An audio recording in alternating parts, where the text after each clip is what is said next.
आहे आणि तेव्हा भारतीय जनता पार्टीनं सपोर्ट केलं नाही, तुम्ही सपोर्ट केलेला त्यांना, म्हणजे कोणाला? 6 महिन्यात येतो आणि पुढच्या वेळची बीजेपीला तुम्ही बरेचदा सपोर्ट केलेला आहे आणि तुम्ही ज्या मला असं वाटतं तुम्ही जिंकून येतात.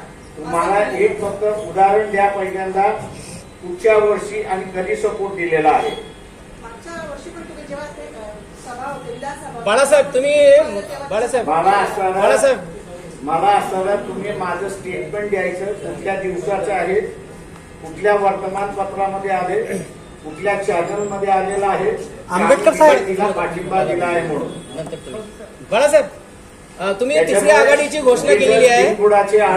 बिनबुडाचं म्हणणं चॅनलवरती आपण रिपोर्टर असल्यामुळे आपल्या रिपोर्टरपणाचा दुरुपयोग करू नका, एवढा माझा सल्ला आहे आपल्याला. बाळासाहेब तुम्ही तिसऱ्या आघाडीची घोषणा केलेली आहे, पण तिसऱ्या आघाडीमध्ये मनोज जरांगे पाटील राहणार नाही आणि तिथल्या मराठ्यांनी सुद्धा चक्क सांगितलं आहे की आम्ही वंचित बहुजन आघाडी सोबत आम्ही कुठल्याही सोबत राहणार नाही म्हणून. जरांगे पाटील तुमच्या सोबत नाही आहे, काल घोषणा झाली. त्यांची झाली ना गोष्ट, त्यांची संघटना आहे, त्यांना जो निर्णय घ्यायचा होता त्यांनी तो निर्णय घेतला. त्या ह्याच्यामध्ये त्यांच्या निर्णयाचं आम्ही असं स्वागत करतोय. त्याच्यामुळे ते आहेत की नाही आहेत याच्याशी आम्ही असं हे करत नाही आहोत. एक पक्ष म्हणून आमची भूमिका आम्ही जाहीर केली.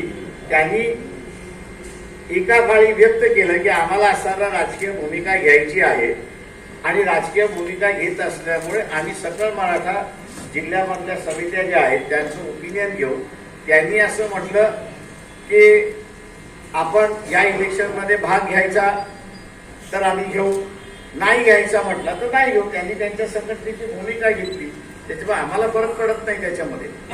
एमआयएमने सुद्धा काल प्रस्ताव दिला आहे की आम्ही आजही पुन्हा 2019च्या प्रयोगासाठी तयार आहोत, विचार करावा असा Imtiaz Jaleel. Ruled out MIM totally.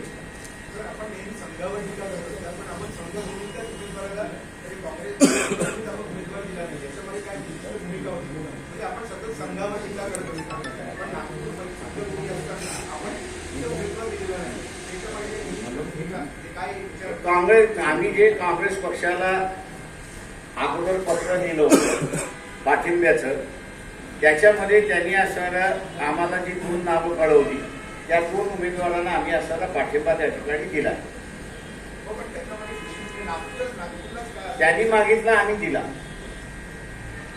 Congress पक्षाने आमच्या उमेदवाराला पाठिंबा द्या असं सांगितलं आणि आम्ही त्यांना पाठिंबा दिला. आंबेडकर साहेब कोल्हापूरमध्ये आणि नागपूरमध्ये. आंबेडकर साहेब आज त्यांनी कळवलं तर आम्ही त्याचा विचार करू.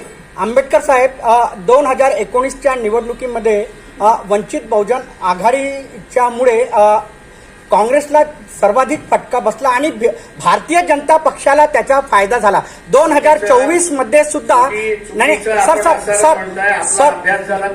नाही अभ्यास बरोबर आहे, अभ्यास बरोबर आहे सर.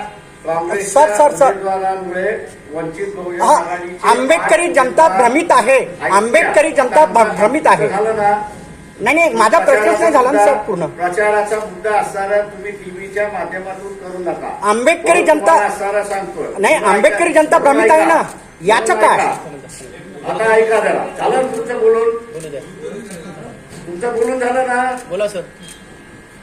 रिपोर्टर म्हणून राहा, रिपोर्टर म्हणून विचारलं, पर्सन म्हणून राहू नका, ही माझी विनंती आहे. आणि मागच्या वेळेस एका नाही म्हणालात की काँग्रेस पक्षाला एनसीपीला की तुम्ही 12 ठिकाणी 5 वेळा हारलेला कंटिन्युअसली. त्या कंटिन्युअसली हारलेल्या 12 जागेमधनं तुम्ही आम्हाला उमेदवार द्या. हे नॅरेटिव्ह का नाही तुम्ही रिपीट करत? सर यावेळी 5 जागा देतो ना प्लीज. स्पोक्स पर्सन म्हणून नका बोलत जाऊ. आता आम्हाला बोलू द्या. 12 जागेपैकी हारलेल्यांपैकी एकही जागा काँग्रेस पक्ष आणि एनसीपी त्यावेळेस सोडायला तयार नाही. पक्ष म्हणून आम्हाला इलेक्शन लढल्या पाहिजेत. आणि आमचा असणारा आरोप आहे की आमच्या 8 जागा या काँग्रेस आणि एनसीपीमुळे पडल्या. आम्हाला असताना त्या 8 जागेमध्ये हिंदू मतं मिळाली, मुस्लिम मतं जी आहेत ती काँग्रेसने आणि एनसीपीने ब्लॉक केली. ती मुस्लिम मतं जर आम्हाला मिळाली असती तर आम्ही 8 जागेमध्ये विजयी असतो. हे अनेक आकड्यांवरनं सिद्ध झालेलं आहे. पण दुर्दैवाने काही जण त्याला मान्य करायला तयार नाहीत. त्यांचा आमचा दुर्दैव आहे. आता किती उमेदवार निवडून येणार? आता लोक जेवढे निवडून देतील तेवढे आम्ही स्वीकारू. सर 2019 मध्ये आघाडीसोबत तुम्ही नव्हते आणि आता 24 मध्ये पण नाही आहे. अकोल्यामधून तुम्ही 2,75,000 पराभूत झाले होते. यावर्षी सुद्धा ती स्थिती आहे. तुमचं विजयाचं सूत्र काय राहील यावर्षी अकोल्यामधून? फक्त तुमचं. लोक त्या ठिकाणी निर्णय देतात. मला मागच्या वेळेस 3 वेळा पाडण्यासाठी काँग्रेस आणि राष्ट्रवादीने मुसलमान उमेदवार दिला. हा तुमच्या कधी लक्षात आलेला नाही आणि येणारही नाही. ते तुम्ही कधी मांडणारही नाही त्याच्यामध्ये. आज असणारा मुस्लिम उमेदवार दिला तरी आम्ही तुमचे त्यांच्याबरोबर राहणार नाही. हा तिथल्या मुस्लिम समाजाने काँग्रेस पक्षाला आणि एनसीपी पक्षाला सरळ सांगून टाकलेला आहे. त्याच्यामुळे मी असं म्हणतोय की माझा विजय सुखद झाला असं मी त्या ठिकाणी मानतो. सर हिंदी में बताइए, महायुति के साथ आपका ये महागठबंधन क्यों नहीं हो रहा है और कितने सीट पे आप लड़ने वाले हो और कितना सीट पे आप सपोर्ट कर रहे हो? महाविकास आघाड़ी जो है, तीनों पार्टियां जो है, ये तीनों पार्टियां जो विस्थापित समूह है उसको स्वीकारने के लिए तैयार नहीं है. जो सत्ता में प्रस्तापित है उन्होंने इन 3 पार्टियों पे कब्जा किया हुआ है और इसलिए वंचित बहुजन आघाड़ी की ताकत होने के बावजूद भी 2 या 3 सीट के ऊपर जाने के लिए वो तैयार नहीं. इस बात को उनको पता था कि अगर इनको हम लोग इनके ताकत के मुताबिक सीट दी जाएगी, जो विस्थापित समूह है उनको ये नुमाइंदगी देगी और सत्ता जो कुछ परिवारों के हाथ में बंदिश है वो बांध जो है वो टूट जाएगा और आम आदमी की सत्ता यहां पर आना शुरुआत हो. इसलिए हम उस आघाड़ी में जाना भी चाहते थे, लेकिन उस आघाड़ी में ना हमको इज्जत मिलती थी और ना जो ताकत हमको मिलनी चाहिए, ये सीटें मिलनी चाहिए थी, वो सीटें भी वहां पर मिल नहीं रही. दूसरी बात, वहां पर जो है उनका ही झगड़ा खत्म नहीं हुआ है, वो आज भी दिखाई देता है.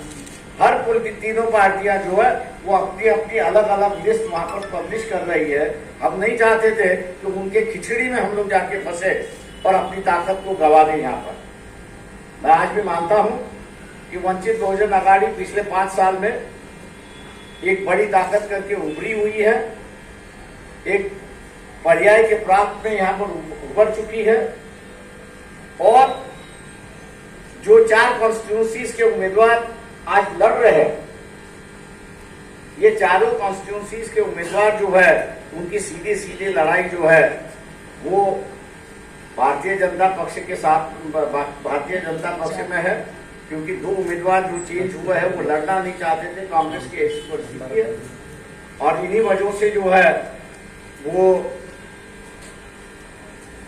आघाड़ी के साथ जो है हम लोग का जुट नहीं रहा है या जम नहीं रहा है, एक परिस्थिति है. और इसलिए हम लोग ने फैसला किया कि हम लोग जो है ओबीसी को साथ में लेते हुए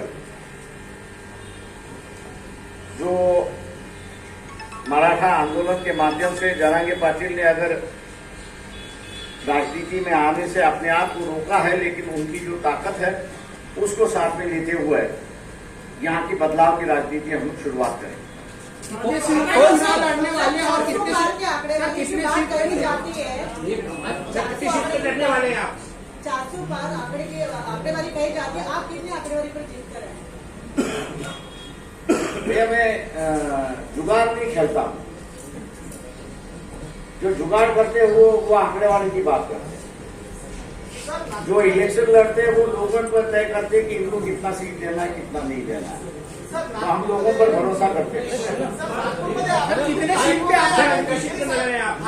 गडकरी साहेबांना हलवण्यासाठी आपण तर काँग्रेसने जे समर्थन केलेलं आहे त्याच्या जनता आपले स्वागत करत आहे, याचं काय कारण आहे?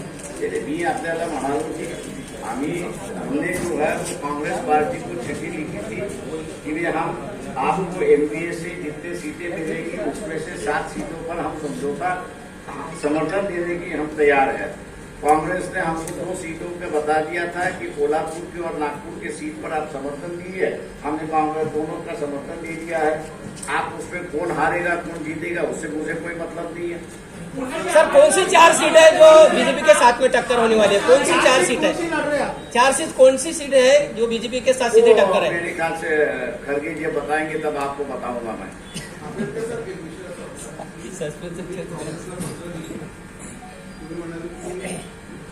आकडेवारी सांगितली विचार केला तुम्ही मग समर्थनाचं पत्र लिहिताना 7चा आकडा तुम्ही काढला, नंबर 1 नंबर 1 7चा आकडा तुम्ही कसा निवडला, नंबर 2 आता तुम्ही 2 जागांवर समर्थन देऊन आणखी 5 देण्याचं तुमच्या बोलण्यावरून दिसत आहे, त्याच्याबद्दल तुम्ही काँग्रेसला अकोल्यासाठी समर्थन ऑफिशियल मागणार आहे? अजिबात नाही। आम्ही जे 7 हा जो त्यांना जे महाविकास आघाडीमध्ये जागा मिळणार आहेत त्या जागेपैकी त्यांनी जर व्यवस्थित अनालिसिस केलं तर आम्हाला असं दिसलं होतं की आम्ही त्यांना असणाऱ्या जिंकण्यामध्ये मदत करू शकतो मताच्या स्वरूपामध्ये, आणि म्हणून आम्ही असणाऱ्या 7 जागा त्यांना असणाऱ्या कळवल्या होत्या।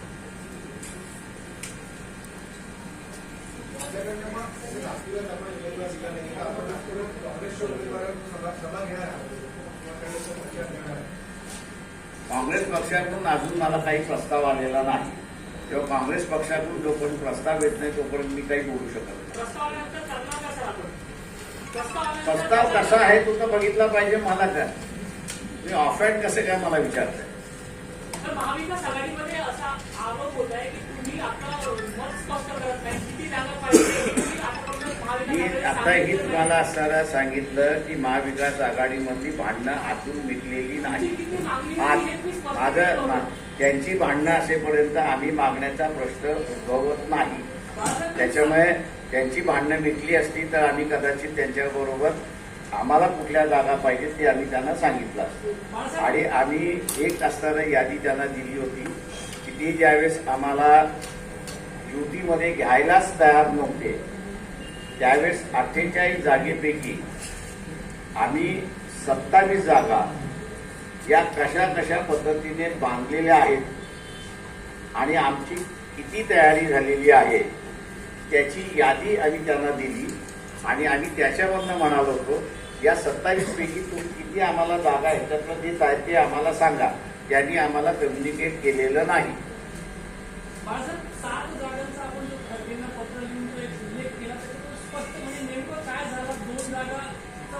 आता त्याने असं माझं म्हणणं असेल तो काँग्रेस पक्षाचा इश्यू आहे, त्याच्यावरती मी काही बोलू शकत नाही।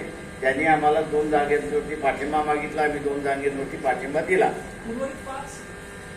सांगतील तेव्हा आम्ही बघू, आमची लिस्ट येण्याच्या अगोदर आलं तर आम्ही त्यामध्ये डेफिनेटली कन्सिडर करणार आहोत आणि लिस्ट जाहीर करतो ना। बाळासाहेब, अमरावतीमध्ये लाखोच्या संख्येने तुमची सभा झालेली होती मोठ्या प्रमाणात, आणि महाराष्ट्रामध्ये तेच सभा मोठी होती, तरी पण तिथे स्थानिक उमेदवारांना तुम्ही स्थान दिलं नसल्यामुळे तिथे वंचित बहुजन आघाडीचे कार्यकर्ता नाराज आहे। इंटरनल मॅटर आम्ही पब्लिकली डिस्कस करत नाही। Okay sir.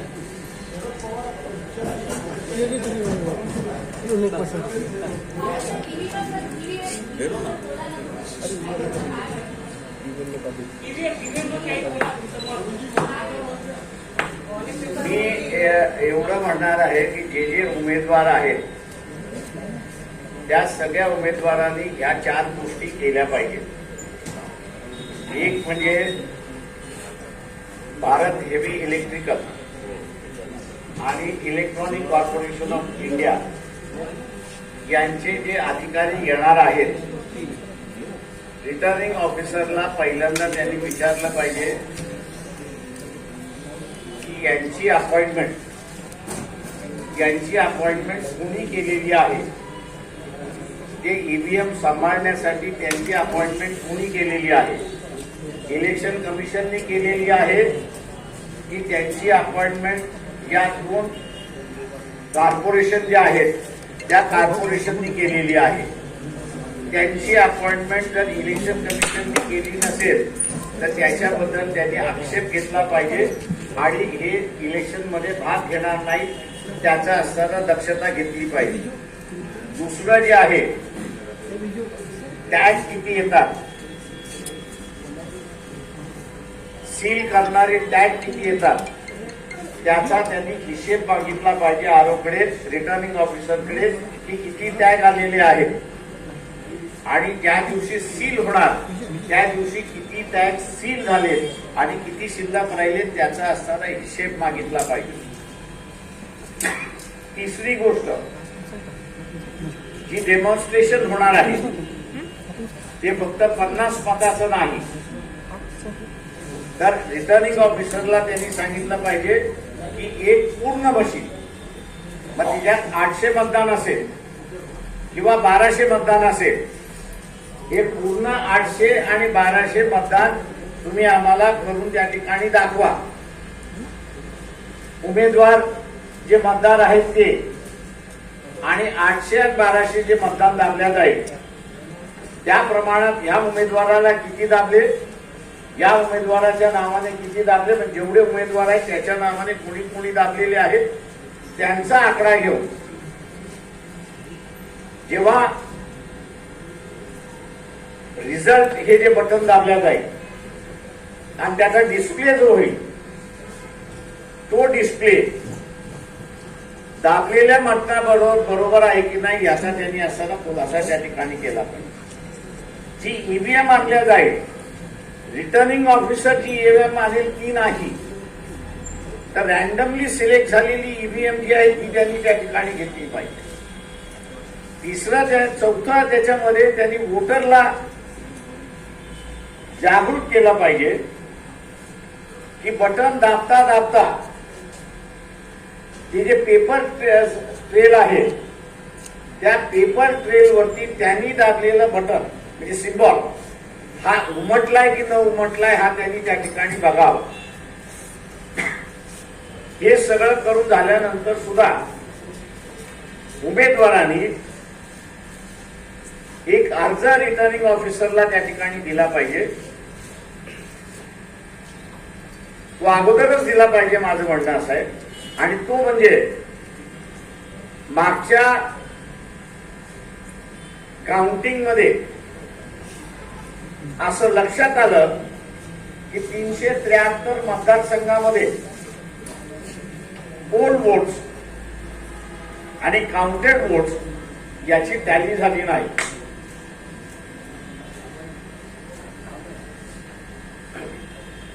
याची टॅली झाली नाही. कायदा असं म्हणतो की पोल वोट्स आणि काउंटेड वोट्स याची टॅली झाल्याशिवाय रिझल्ट डिक्लेअर करता येत नाही.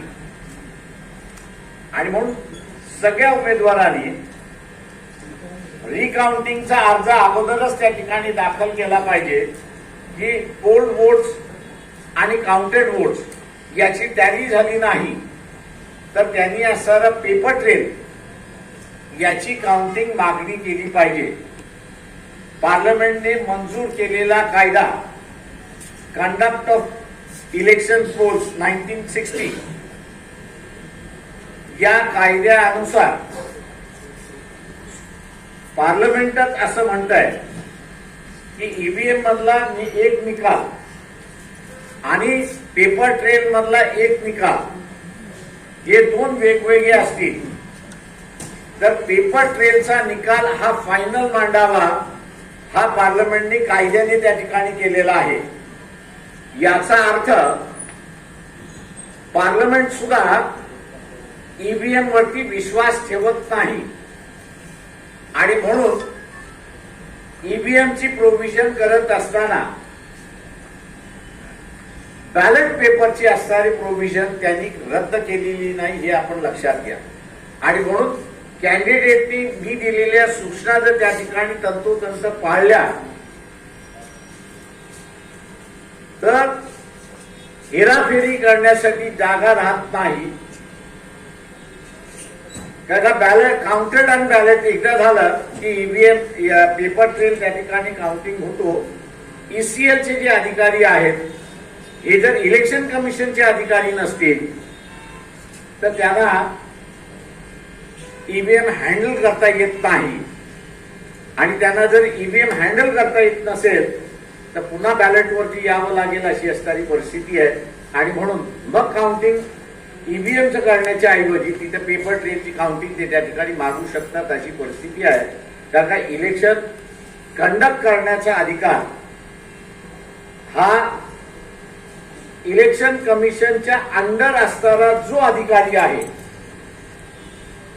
आणि त्याची असणारी स्पेशल ऑर्डर ही प्रेसिडेंट ऑफ इंडिया ही काढते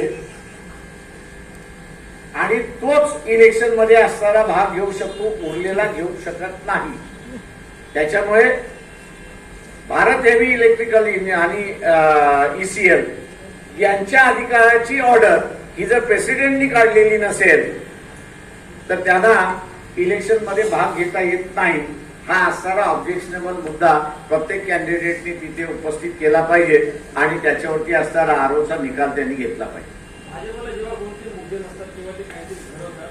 मागील निवडणुकीमध्ये पुलवामा घरांना असा आरोप करण्यात केला आहे. माझा असणारा चॅलेंज आहे की जे मेजर जनरल टीव्हीवरती येतात त्या सगळ्यांना असणारा माझं आव्हान आहे की एकदा तरी खरं बोला की मेजर जनरल येतात ते की मिलिटरीतला कॉन्वॉय याच्या संदर्भातले रूल्स अँड रेग्युलेशन्स आहेत की नाही, 80चा कॉन्वॉय होऊ शकतो का याच्याबद्दल जे रिटायर्ड मिलिटरी ऑफिसर्स येतात आहेत चॅनल्सवरती त्यांचा मला आव्हान आहे त्यांना की हे 80चा कॉन्वॉय होतो का, की कॉन्वॉय की मिलिटरी मधला सुद्धा त्याचे रूल्स अँड रेग्युलेशन्स आहेत. माझ्या माहितीप्रमाणे जे मी वाचलेले आहेत 10 पेक्षा जास्ती कॉन्वॉय होऊ शकत नाही. तेव्हा हा 80चा कसा झाला हे रिटायर्ड मिलिटरी अधिकारी विचारणार आहेत की नाही हा माझा त्यांना सवाल आहे. राम मंदिरच्या मुद्द्यावर जे भाजप जे आहे निवडणूक लढणार आहे राम मंदिरच्या मुद्द्यावर वाटतं का हा इम्पॅक्ट करेल राम मंदिरचा मुद्दा या इलेक्शन मध्ये? लोकांना मला या इलेक्शन मध्ये महागाईचा मुद्दा, शेतकऱ्याला त्याच्या शेतीमालाचा भावाचा प्रश्न आणि तरुणांना आपल्याला ह्या व्यवस्थेमध्ये काम मिळणार की न मिळणार हा मुद्दा गाजेल असं मला त्या ठिकाणी दिसतंय. थँक्यू. आभारी आपल्या सगळ्यांचा.